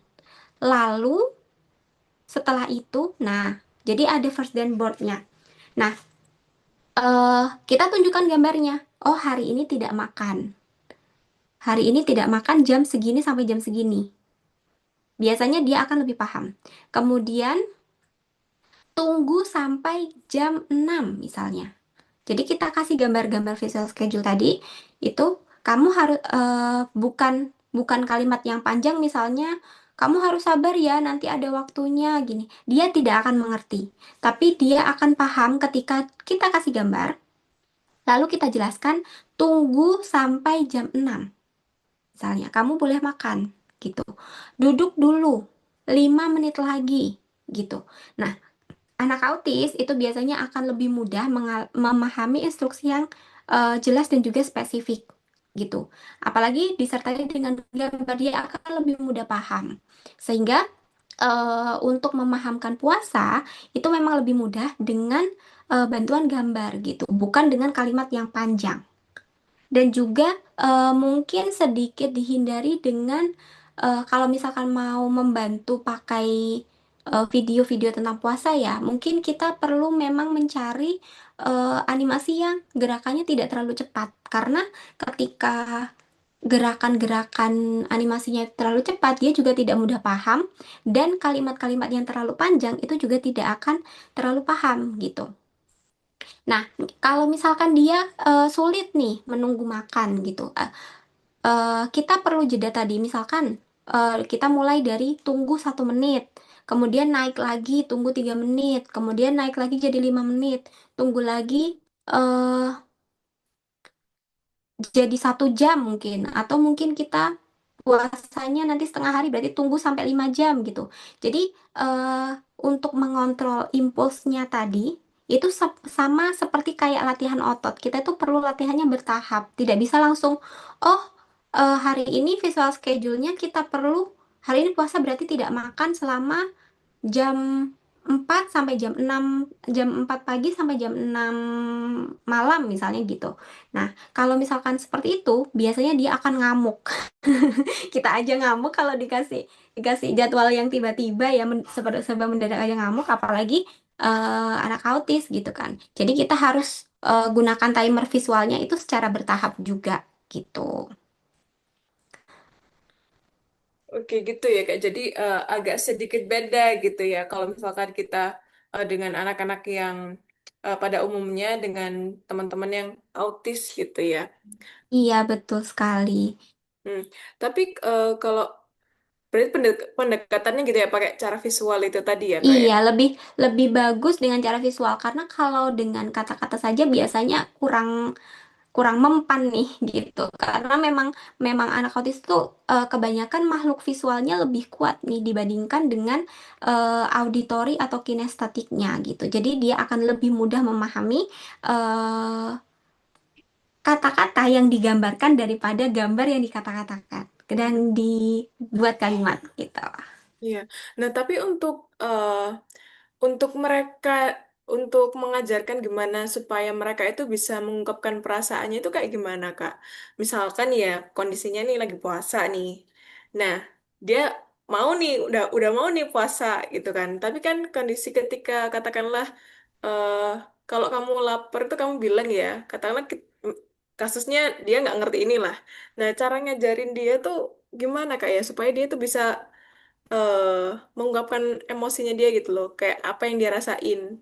Jadi misalkan dia lagi atau cuma misalkan cuma haus doang, butuh air putih dikit doang, nanti dilanjutin lagi puasanya itu mungkin nih ya mungkin. Itu gimana Kak caranya? Eh, jadi mereka itu pada saat puasa itu mereka tetap nyaman gitu dan emosinya juga bisa tersampaikan dengan baik ke kita gitu. Oke, eh kalau untuk anak autis itu kan biasanya memang dia tidak tahu cara melabel emosinya ya. Jadi kita perlu bantu kasih nama perasaannya gitu. Karena kan biasanya dia merasa sesuatu, tapi tidak tahu kata yang tepat gitu kan biasanya ya. Dia menunjukkannya cuma lewat perilaku, mungkin dengan marah, kemudian dia akan rewel atau mungkin dia akan pukul diri sendiri atau yang lainnya gitu. Nah, mungkin bisa kita bantu untuk kasih nama perasaannya. Misalnya, kamu lapar ya. Jadi ketika ketika dia rewel, misalnya dia berteriak-teriak gitu, kamu lapar gitu. Jadi kita perlu kasih modeling bahasa emosinya gitu. Jadi kita perlu bantu dia untuk memberi label. Kamu sedang lapar, kamu sedang haus, kamu sedang mengantuk, atau kamu mungkin sedang lelah gitu. Jadi kita perlu bantu. Nah, dan cara cara mengajarkan ini itu juga bukan bukan hanya 1 hari atau 2 hari, memang text time gitu. Waktunya itu panjang, tidak serta-merta ketika kita ajarkan hari ini, sekarang dia akan mengerti gitu. Memang bertahap. Nah, biasanya balik lagi, bagaimana cara efektifnya adalah dengan membantunya dengan visual Ramadan. Mungkin dari teman-teman Mini Baraka sudah menyiapkan ya tentang jadwal visual Ramadan ini tadi, misalnya eh, tentang puasanya itu seperti apa, atau mungkin kartu emosi. Nah, bisa kita bantu dengan kartu emosi dan juga skala emosi tadi gitu. Lalu kita berikan yang namanya papan emosi gitu. Sambil kita bantu tunjuk. Sekarang kamu merasa yang mana? Kamu merasa mana? Kamu senang, atau kamu sedih, atau kamu marah? Minta anak untuk menunjukkan gitu. Kalau misalkan dia belum lancar bicara atau belum paham nih maksudnya seperti apa gitu. Lalu setelah kita tahu apa yang ditunjuk, apakah kita mungkin kadang nggak ngerti ya. Biasanya anak itu kadang nunjuknya random, bisa beda-beda gitu. Eh, Pertama dia nunjuknya marah, terus tiba-tiba nunjuknya senang, terus tiba-tiba nunjuknya eh, sedih, terus tiba-tiba nunjuknya takut gitu misalnya. Nah, kita kan nggak tahu mana nih yang benar ternyata emosinya. Nah, kita bisa juga observasi lewat kebiasaannya dia gitu. Nah, dari kebiasaan itu biasanya kita akan lebih paham nih ke anak. Oh, anak ini sedang marah. Kita bantu tunjuk, kamu sedang merasa ini, kamu sedang marah gitu. Jadi kita bantu untuk tunjuk. Kemudian setelah itu kita bantu dengan menggunakan sistem first dan namanya ya. Jadi kalau anak autis itu memang biasanya pakainya itu adalah visual schedule, kemudian pakai sistem first dan. First dan itu adalah metode yang digunakan untuk bantu anak-anak autis tahu struktur atau jadwal harian dia gitu. Jadi kayak prosedurnya dia hari ini pertama harus apa, kedua harus apa, ketiga harus apa. Jadi dia tahu gitu karena memang eh,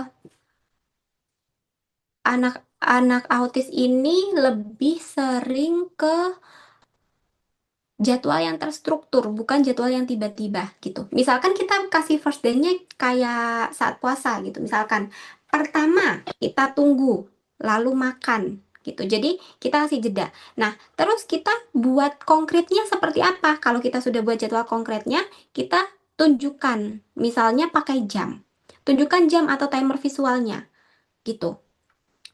Eh, Pertama, menunggu. Menunggu itu dari jam berapa? Dari jam, misalnya dari jam, kalau misalkan puasanya setengah hari ya, dari jam 6 sampai jam 12. Nah, kita ajak anak untuk set timer, biar waktunya menghitung mundur, gitu.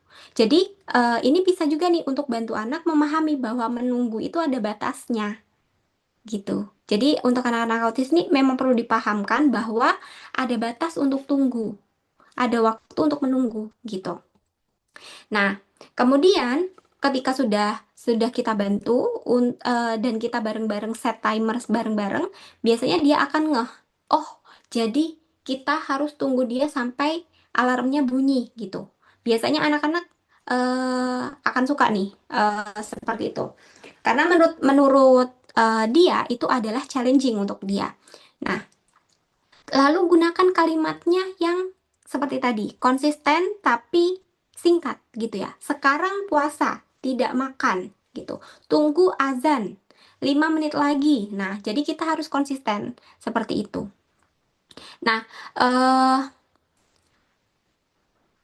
kalau misalkan anaknya belum lancar untuk bicara atau belum bisa mengungkapkan keinginannya gitu ya, bisa juga kita ajarkan untuk menggunakan ekspresi gitu. Jadi kita perlu buat aturan nih untuk menggantikan tantrum tadi. Misalnya, jika kamu lapar, pegang kartu lapar. Kalau kesal, tarik nafas 3 kali. Jadi kita buat aturan untuk anak itu, dan jika makan, duduk di kursi makan gitu. Jadi kita perlu latihan-latihan ini gitu ya. Pastikan ketika latihan-latihan ini tadi itu kita dalam kondisi tenang dan bukan saat anak tantrum. Karena ketika anak tantrum sudah buyar semua ajaran yang kita lakukan gitu. Jadi pastikan ketika belajar-belajar ekspresi, ketika lapar, pegang lapar, ketika kita marah atau kesal, tarik nafas, itu pastikan kita ajarkan saat anak posisi tenang gitu. Mungkin saat dia mungkin di pagi hari atau mungkin saat dia masih masih good mood gitu ya. Itu perlu kita ajarkan seperti ini. Jadi ketika tantrumnya mulai muncul atau mungkin karena capek tadi dia mulai rewel gitu ya, dia akan sedikit paham untuk mengetahui apa yang dia lakukan gitu. Terus sebelum dia tantrum gitu, sebaiknya kita validasi dulu. Sebelum kita arahkan, kita validasi dulu nih. Jadi urutannya kita validasi dulu, baru arahkan, baru kasih alasan singkat. Misalkan kamu marah, misalkan anak itu marah, kamu marah. Jadi kita bantu untuk tahu emosinya dia. Kamu marah, tarik nafas gitu. Jadi kita arahkan, tarik nafas, jelaskan, baru setelah itu kita jelaskan, tunggu azan, baru makan gitu. Jadi kita kita ini validasi dulu, baru kita arahkan, baru kita jelaskan dengan secara singkat tadi gitu.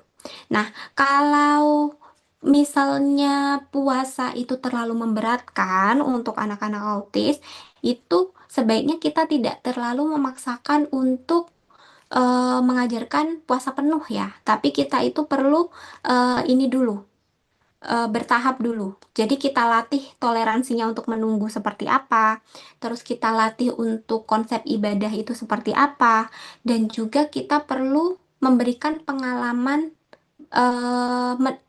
ini puasanya bertahap, misalnya 2 jam, atau mungkin sampai zuhur, atau mungkin sampai asar, atau mungkin sampai maghrib. Alhamdulillah kalau sampai maghrib gitu ya.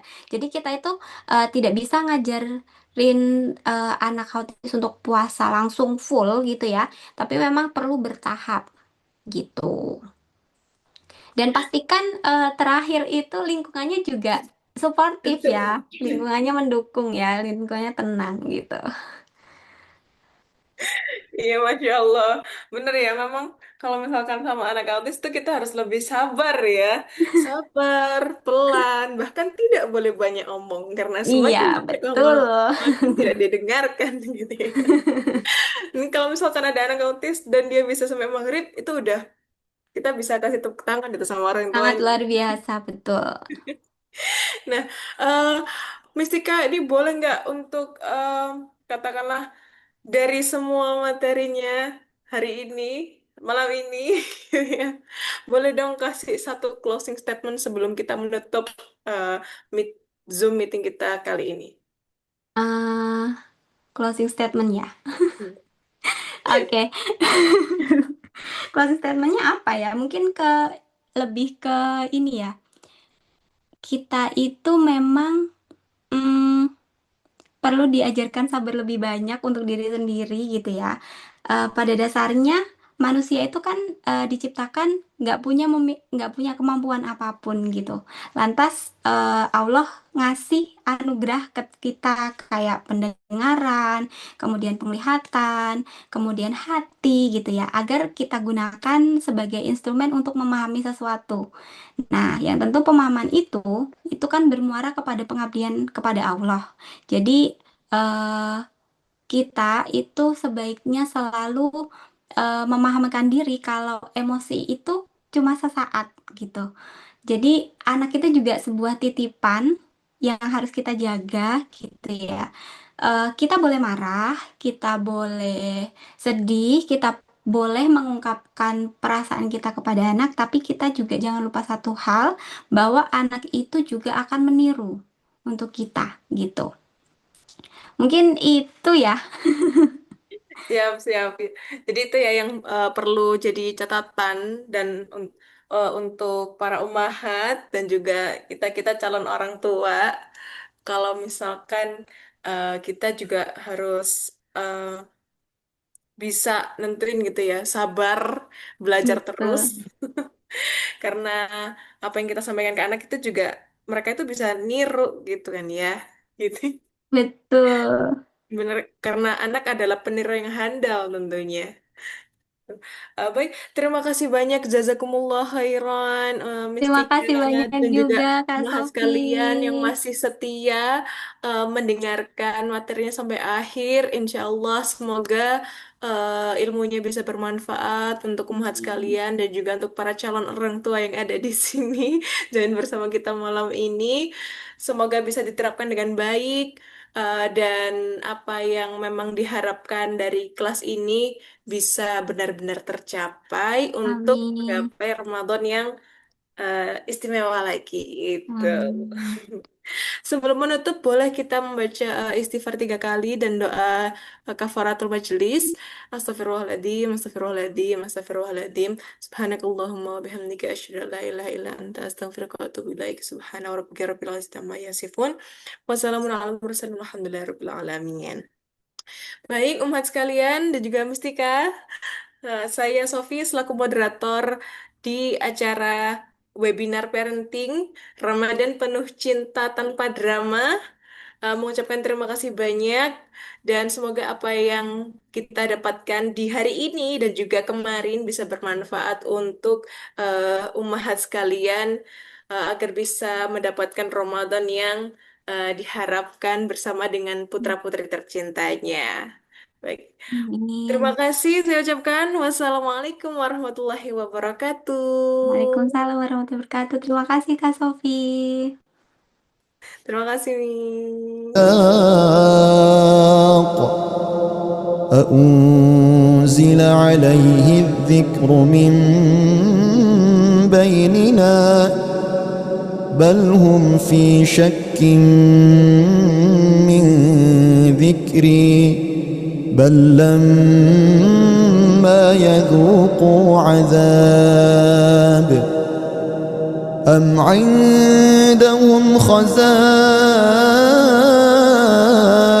رحمة ربك العزيز الوهاب أم لهم ملك السماوات والأرض وما بينهما فليرتقوا في الأسباب جند ما هنالك مهزوم من الأحزاب كذبت قبلهم قوم نوح وعاد وفرعون ذو الأوتاد وثمود وقوم لوط وأصحاب الأيكة أولئك الأحزاب إن كل إلا كذب الرسل فحق عقاب وما